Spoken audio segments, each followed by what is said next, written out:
დღეს რაც გააკეთა ხელისუფლებამ ზუგდიდში სახალხო განხილვის პროცესზე ჯერ არ მომხდარა.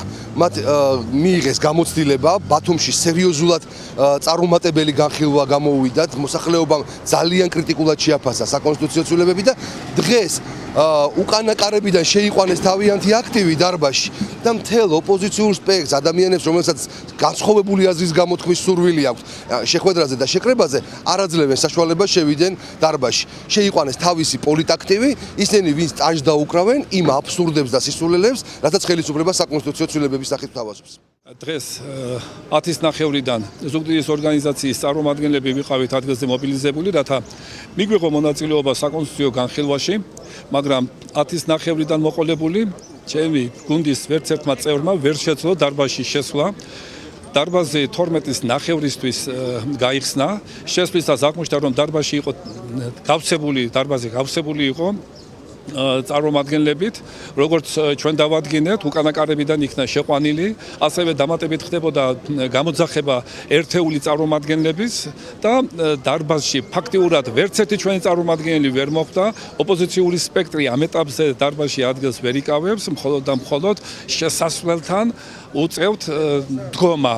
აბსოლუტურად შორს არიან მიკროფონებისაგან, ისე რომ მათ არ აქვთ დღეს შესაძლებლობა გამოხატონ საკუთარი აზრი კონსტიტუციაში მიმდინარე ცვლილებებთან დაკავშირებით.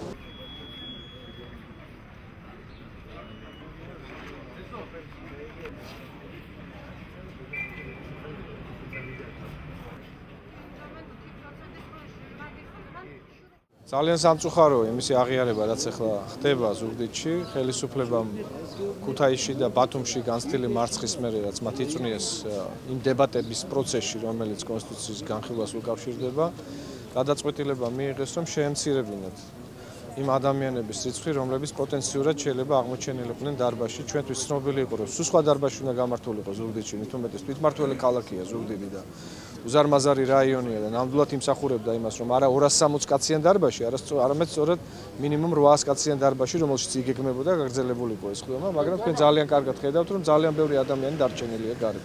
მათ შორის ჩვენი აქტივი დემოკრატიული მოძრაობის აქტივი, რომლებმაც 11 საათზე მიიღეს გადაწყვეტილება მოსულიყვნენ და შესულიყვნენ, მაგრამ ისინი არ შეუშვეს რეალურად, ვერ შევიდნენ, იმიტომ რომ სხვადასხვა გზებითა და საშუალებებით ხელისუფლებამ საკუთარი აქტივის მობილიზაცია მოახერხა, ტაშის მკვლელების, მოდით ასე ვთქვათ, პირდაპირ, რათა წარსული გამოცდილება გაეთვალისწინებინა და ამ შემთხვევაში არ გამოსულიყო დამარცხებული ამ დებატებში. Რატომ შემიძლია დავასახელო საკრებულოს წევრები, იმიტომ რომ ჩვენი ორგანიზაციიდან, რომლებიც არიან საკრებულოს წევრები, გაფრთხილებული იყვნენ სხვადასხვა რაიონებიდან არიან ჩამოყვანილი. რაც ყველაზე მთავარია, თვითონ ჩვენი ორგანიზაციის ხელმძღვანელობა ზუგდიდის რაიონისა, ზუგდიდის ხელმძღვანელობა ვერ შევიდა დარბაზში შიგნით, მიუხედავად იმისა, რომ 10:30-დან იმყოფებოდნენ ისინი შესასვლელ კარებთან იდგნენ, იმისთვის, რომ დაეკავებიათ ადგილები, მაგრამ სამწუხაროდ მოხდა ისე, რომ ხალხი შეიყვანეს უკანა გასასვლელიდან და სპეციალურად, როდესაც უკვე შესული ადამიანები, მოქალაქეები, ზუგდიდელები, რომლებსაც უნდათ, რომ დასწრებოდნენ საკონსტიტუციო განხილვას, ფაქტიურად აღმოჩნდნენ ადგილების გარეშე და დარჩნენ ქუჩაში.